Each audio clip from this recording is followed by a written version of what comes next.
Hello students, मैं अपनी next video understanding disciplines and subject पर लेकर आई हूँ, जो बीएड का सब्जेक्ट है। ठीक है, 2021 के लेटेस्ट क्वेश्चंस हैं, तो हम अब स्टार्ट करने वाले हैं। ठीक है, इनके पीडीएफ भी अवेलेबल हैं।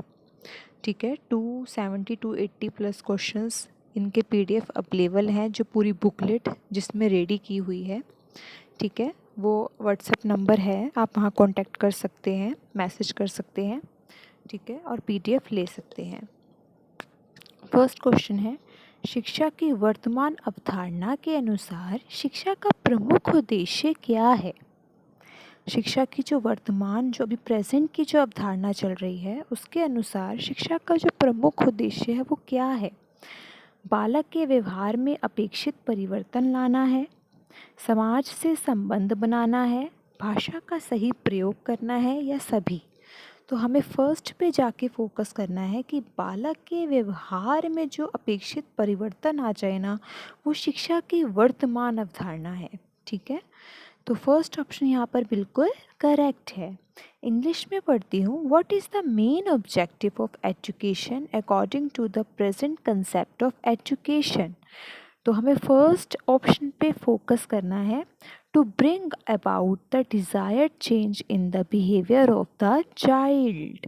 तो फर्स्ट ऑप्शन आपको यहाँ पर बिल्कुल याद करना है अपना। नेक्स्ट क्वेश्चन पे चलते हैं। डिसिप्लिन अंग्रेजी भाषा का शब्द है, ठीक है, हमें पता चल रहा है, जिसकी उत्पत्ति डैश शब्द से हुई है। तो हमें सेकंड ऑप्शन पे फोकस करना है जाके, और क्या लिखा हुआ वहाँ पर? लैटिन। लैटिन शब्द से हुई है इसकी उत्पत्ति। ठीक है, इंग्लिश में भी यही है, discipline is a word of English language which is derived from the word Latin. तो सेकंड ऑप्शन पे हमें अपना फोकस डालना है, Latin is the correct answer. Next question पे चलते हैं। शिक्षा प्रौद्योगिकी का केंद्रीय संस्थान CIET, जिसे शॉर्ट फॉर्म में बोला जाता है, और आपसे इसकी फुल फॉर्म पूछी जा सकती है, तो आपको ये भी अपने दिमाग में रखना है कि शिक्षा प्रौद्योगिकी का केंद्रीय संस्थान, ये इसका फुल फॉर्म है। और छठा घटक में कौन आता है? तो NCERT आता है, CBSE आता है, SIET आता है, या NCTE आता है? तो यहाँ पर फर्स्ट ऑप्शन बिल्कुल करेक्ट है, NCERT आता है। यहाँ हमें फोकस करना है। इंग्लिश में भी क्या पढ़ना है? Central institute of education technology, CIET। इसकी आपको फुल फॉर्म अच्छे से याद भी करनी है। और इसका सिक्स्थ कंपोनेंट क्या है? NCERT। नेक्स्ट क्वेश्चन पे चलते हैं। प्राथमिक स्तर पर, प्राथमिक स्तर की बात हो रही है, पाठ्यक्रम होना चाहिए, कैसा होना चाहिए? पाठ्यक्रम होना चाहिए, कैसा होना चाहिए? फर्स्ट ऑप्शन है आनंदपूर्ण सामग्री में, सेकंड है मान मतलब वैल्यू में, थर्ड है भाषा सीखना, फोर्थ है सभी। तो हमें फोर्थ ऑप्शन पे फोकस करते हुए जाना है, और यहाँ पर सभी ही हमें प्राथमिक स्तर पर चाहिए। Must have curriculum eight primary level, joyful content, value, language learning, all. तो ऑल यहाँ पर बिल्कुल करेक्ट आंसर है। नेक्स्ट क्वेश्चन पे चलते हैं। अध्ययन क्षेत्र अंग्रेजी में डिसिप्लिन शब्द से बना है, ठीक है, यह किस भाषा के किस शब्द से बना है? Most important question. लैटिन भाषा के डिसिप्लिना शब्द से बना है, लैटिन भाषा के डिसिप्यूलस शब्द से बना है, या दोनों से बना है, या किसी से भी नहीं बना? तो हमें थर्ड ऑप्शन पर जाना है और वहाँ फोकस करना है कि लैटिन भाषा के डिसिप्लिना शब्द से बना है और लैटिन भाषा के डिसिप्यूलस शब्द से बना है। इंग्लिश में भी यही है, the study area is made up of the word discipline in English, from which word of which language it is made? तो फर्स्ट ऑप्शन है from the Latin word disciplina, second है from the Latin word discipulus. तो यहाँ third option बिल्कुल correct है, दोनों को लेना है। नेक्स्ट क्वेश्चन पे चलते हैं। अध्ययन शैक्षणिक की विशेषताओं में से नहीं है, इनमें से क्या नहीं है? Study is not one of the characteristics of pedagogy, ठीक है। फर्स्ट ऑप्शन है, हिंदी में पढ़ रही हूँ, अध्ययन क्षेत्र में रिसर्च का एक विशेष उद्देश्य है। सेकंड ऑप्शन है, अध्ययन क्षेत्र उनकी सामान्य शब्दावली होती है। थर्ड है, अध्ययन क्षेत्रों की सिद्धांत और अवधारणा होती है। तो यही ऑप्शन जो है वो नहीं है कि अध्ययन क्षेत्रों की सिद्धांत और अवधारणा होती है, ये ऑप्शन की विशेषताओं में नहीं है। इंग्लिश में जो ऑप्शंस है वो भी मैं रीड आउट कर रही हूँ। Research in the study of area has a specific objective. Second है, study area is their general terminology. Third है, contains theory and concepts of study areas. तो हमें थर्ड ऑप्शन पे बिल्कुल करेक्ट करना है और याद करना है।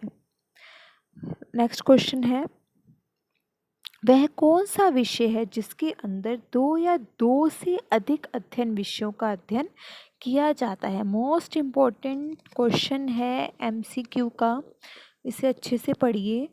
फर्स्ट ऑप्शन है नवीन अध्ययन, जो दो या दो से अधिक अध्ययन करवाता है, या बहु अध्ययन। तो बहु से हमें पता चल रहा है, सेकंड ऑप्शन यहाँ पर आपको बिल्कुल करेक्ट करना है, बहु अध्ययन।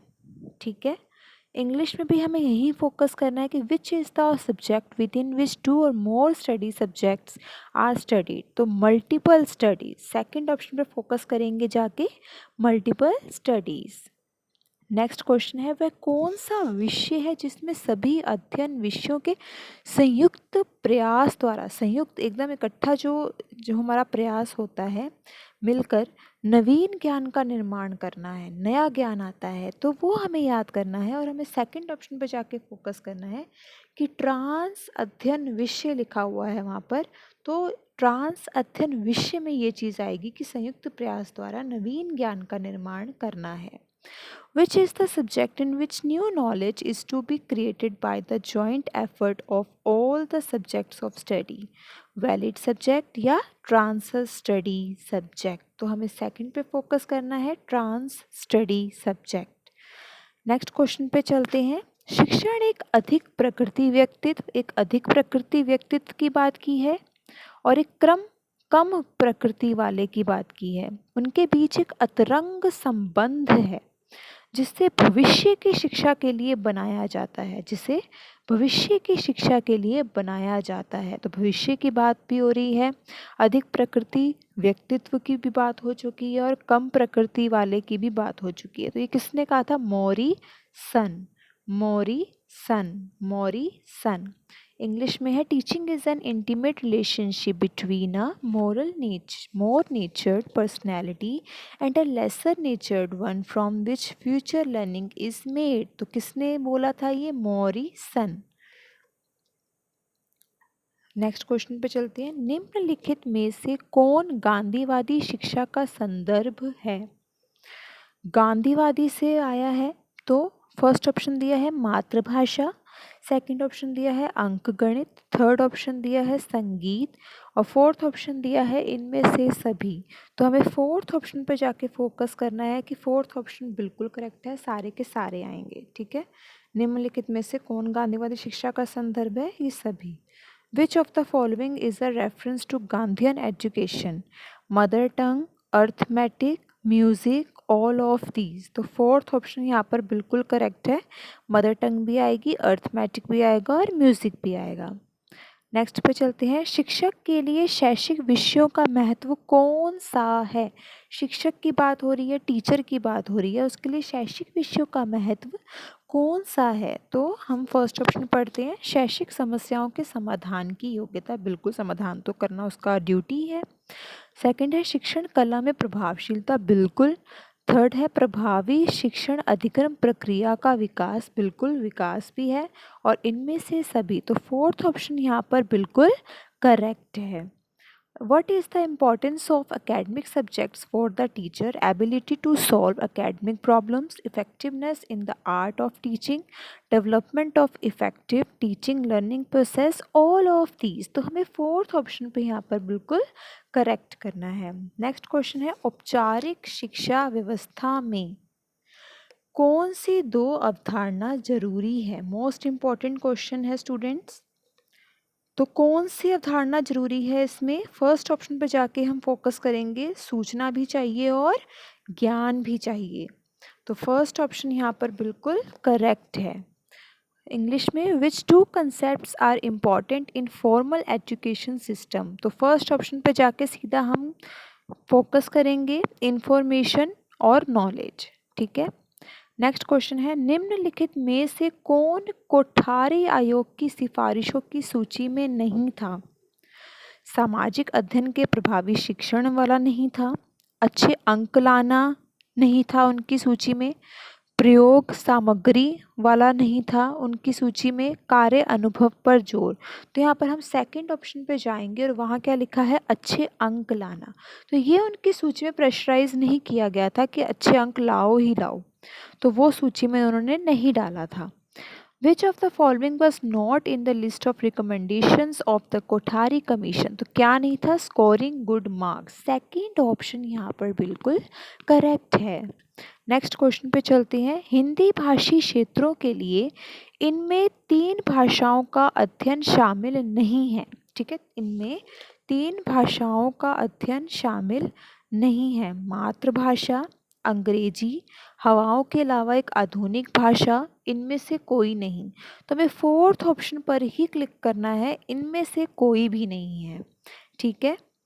For Hindi speaking areas, these do not include the study of 3 languages, mother tongue, English, a modern language apart from the winds, none of these। तो none of these पे हमें क्लिक करना है यहाँ पर। नेक्स्ट क्वेश्चन है, माध्यमिक स्तर पर बात हो रही है। ठीक है, सेकेंडरी लेवल पर बात हो रही है। सामाजिक विज्ञान प्रशिक्षण के उद्देश्य कौन से हैं। सामाजिक विज्ञान सब्जेक्ट का पूछा है, उसके प्रशिक्षण के उद्देश्य कौन से रहेंगे। तो बालकों में सामाजिक विज्ञान के प्रति रुचि उत्पन्न करना, ये उद्देश्य रहेगा मेन। या समाज के नियमों के बारे में जागरूकता पैदा करना, या ये नियम रहेगा मेन। थर्ड है लोकतांत्रिक और धर्मनिरपेक्ष समाज में नागरिकों के अधिकार और दायित्व को समझना। तो हमें यहाँ फोकस करना है कि लोकतांत्रिक और धर्मनिरपेक्ष समाज में नागरिकों के अधिकार और दायित्व को समझना, ये ऑप्शन यहाँ पर बिल्कुल करेक्ट है।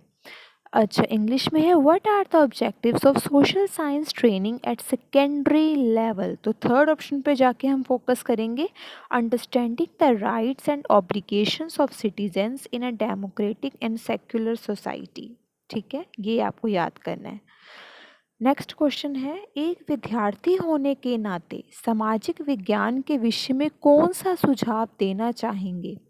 एक विद्यार्थी हूँ अगर मैं, और मुझे सामाजिक विज्ञान के विषय के बारे में सुझाव देना है, तो मैं क्या देना चाहूँगी। फर्स्ट ऑप्शन है वर्तमान में समाज में चल रही चीज़ों को विषय में डालना। सेकंड है लगातार प्रत्येक वर्ष सिलेबस बदलना। थर्ड है विषय वस्तु के भार को कम करना। हाँ बिल्कुल, मैं ये चाहूँगी कि विषय वस्तु का भार कम हो जाए। ठीक है, क्योंकि बच्चे टाइमली लर्न नहीं कर पाते, समझ नहीं पाते इतनी सारी चीज़ों को, तो थोड़ा सा भार ज़रूर कम होना चाहिए। तो मैं ये सजेशन ज़रूर दूंगी। तो थर्ड ऑप्शन यहाँ पर बिल्कुल करेक्ट है। What suggestion would you like to give about social science as a student to subject the things going on in the society at present? Second है constantly changing the syllabus every year। Third option पर जाके मैं focus करूंगी कि reducing the weight of the subject matter. Next question है, शिक्षक के लिए शैक्षिक विषय का महत्व कौन सा है। इंपॉर्टेंस पूछी है शिक्षक के लिए। तो फर्स्ट ऑप्शन है शैक्षिक समस्याओं के समाधान की योग्यता, बिल्कुल। शिक्षण कला में प्रभावशीलता। थर्ड है प्रभावी शिक्षण अधिगम प्रक्रिया का विकास, और इनमें से सभी। तो फोर्थ ऑप्शन यहाँ पर बिल्कुल करेक्ट है। What is the importance of academic subject for the teacher? Ability to solve academic problems, effectiveness in the art of teaching, development of effective teaching learning process, any of these. ठीक है, तो fourth option यहाँ पर बिल्कुल correct है। Next पे चलते हैं, शिक्षकों के लिए आवश्यक ज्ञान। शिक्षक की बात हो रही है। शिक्षकों के लिए आवश्यक ज्ञान के क्षेत्र को व्यवस्थित एवं क्रमबद्ध करने की अवधारणा सर्वप्रथम 1986 में किसके द्वारा प्रस्तुत की गई थी। स्मिथ थे वो, शैलमन थे, बिल्कुल शैलमन थे। उन्होंने मन से शिक्षकों के लिए आवश्यक ज्ञान का जो भी व्यवस्थित क्रमबद्ध किया, वो 1986 में प्रस्तुत किया। तो शैल मन याद करेंगे हम यहाँ पर। The concept of organising and ordering the field of knowledge necessary for teachers was first presented by Home in 1986। Smith है, शेलमैन है, डेविस है, पतंजलि। तो सेकंड ऑप्शन पे जाके हमें फोकस करना है शेलमैन। नेक्स्ट क्वेश्चन है शिक्षा का अधिकार, मोस्ट इंपॉर्टेंट क्वेश्चन। शिक्षा का अधिकार कौन से संविधान संशोधन द्वारा मौलिक अधिकार में शामिल किया गया था? 80वें, 86वें, 91वें, 96वें। तो हमें सेकंड ऑप्शन पे जाके बिल्कुल फोकस रखना है कि 86वां वो संविधान संशोधन था जहां शिक्षा के अधिकार को मौलिक अधिकार में शामिल कर दिया था। ठीक है। Right to education was included in the fundamental right by which constitutional amendment 80th, 86 और 91st और 96। ठीक है। तो सेकंड ऑप्शन पे फोकस करना है 86 वाले पे। ठीक है। ये भी नेक्स्ट क्वेश्चन मोस्ट इम्पोर्टेंट है। शिक्षा का अधिकार लागू किया गया था सन 2000 में, सन 2002 में, सन 2004 में, इनमें से कोई नहीं। तो सेकंड ऑप्शन बिल्कुल करेक्ट है, सन 2002 में। सन 2002 में right to education was implemented. और सेकंड ऑप्शन पे जाके हम फोकस करेंगे ईयर 2002। ठीक है, 2002। नेक्स्ट क्वेश्चन है शैक्षणिक विषयों में दूसरे व्यवसायों की बात हो रही है, उसकी मुख्य विशेषता उसने पूछी है कि कौन सी है, इनमें से मुख्य बतानी है। ठीक है। फर्स्ट ऑप्शन है उन्हें अपने ज्ञान और कौशल की कमी होती है। सेकंड ऑप्शन है उनमें व्यावसायिक प्रशिक्षण की योग्यता के प्रमाण नहीं मिलते हैं। थर्ड है उनमें व्यवसाय प्रशिक्षण और व्यावसायिक योग्यता के प्रमाण की स्वतंत्रता होती है। तो यही ऑप्शन यहाँ पर मुख्य विशेषता मानी गई है कि उनमें व्यवसाय प्रशिक्षण और व्यावसायिक योग्यता के प्रमाण की स्वतंत्रता होती है। Which of the following is the main feature of other professions in academic subject? तो थर्ड ऑप्शन पर जाके हम यहाँ फोकस करेंगे they have the freedom of vocational training and proof of professional competence. ये सबसे मेन फीचर माना गया है यहाँ पर। नेक्स्ट क्वेश्चन पर चलते हैं। जब छात्र अध्यापक द्वारा पूछे गए प्रश्नों का लिखित या मौखिक उत्तर देते हैं तो क्या होता है? इससे छात्रों की कमजोरियों का पता चलता है, इससे उद्देश्य प्राप्ति करने में सहायता मिलती है, इससे अध्यापक की प्रगति का पता चलता है। तो हमें फोर्थ ऑप्शन यहाँ पर बिल्कुल करेक्ट करना है कि ये सभी के सभी ठीक है। When students give written or oral answers to the questions asked by the teacher, it reveals the weaknesses of the students. It helps in achieving the objective. It shows the progress of the teacher. तो all of these यहाँ पर बिल्कुल correct है। Next question पे आते हैं। शैक्षिक विषय की विशेषताएं हैं, क्या है? विषयों में सूचनाओं के प्रस्तुतिकरण का एक विशेष आधार होता है, बिल्कुल होता है। प्रत्येक विषयों के विशेष उपागम, उपकरण एवं विधियाँ होती हैं, बिल्कुल होती हैं। थर्ड ऑप्शन है विश्व में नवीन ज्ञान, बिल्कुल नवीन ज्ञान का ही स्वागत होता है। तो फोर्थ ऑप्शन यहाँ पर बिल्कुल करेक्ट हो जाएगा कि इनमें से सभी हैं। इंग्लिश में है features of the academic subject are presentation of information in subjects has a special basis. Second है each subject has special approaches, tools and methods. Third है new knowledge is welcome in the subjects. और fourth है all of these. तो fourth option यहाँ पर हमें बिल्कुल correct रखना है।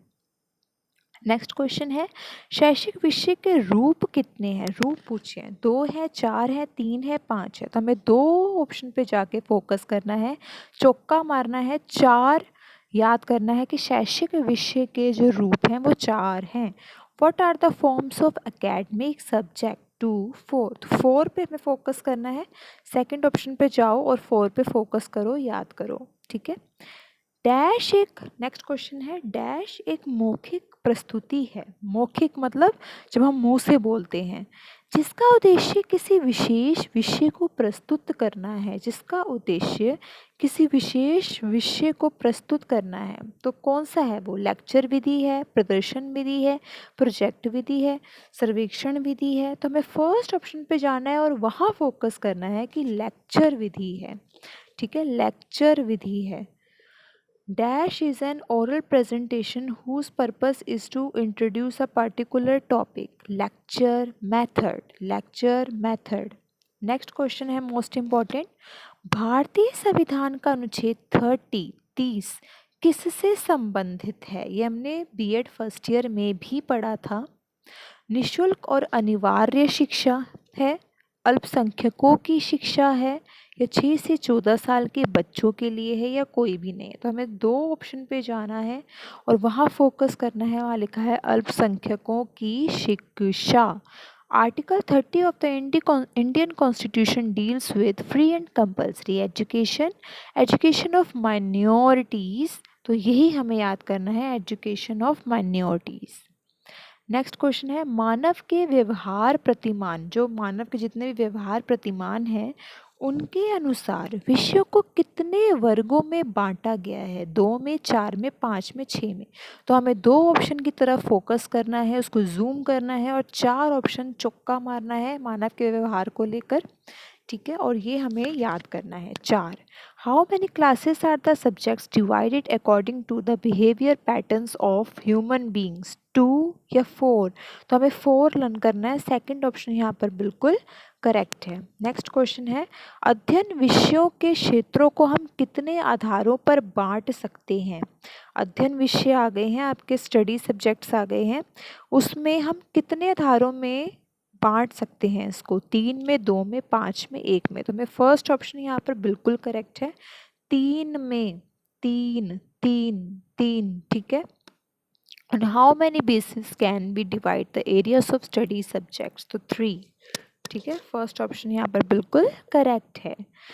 नेक्स्ट क्वेश्चन है, वर्तमान में भारत देश में किस प्रकार की शिक्षा छात्रों तथा समाज के लिए लाभप्रद है? अभी प्रेजेंट माहौल चल रहा है तो वही पूछा जा रहा है कि शिक्षा जो है वो छात्रों और समाज के लिए कैसे लाभप्रद है, तो कौन सी वाली है? तो फर्स्ट ऑप्शन पे जाके हम जूम करेंगे। यहाँ पर रोजगार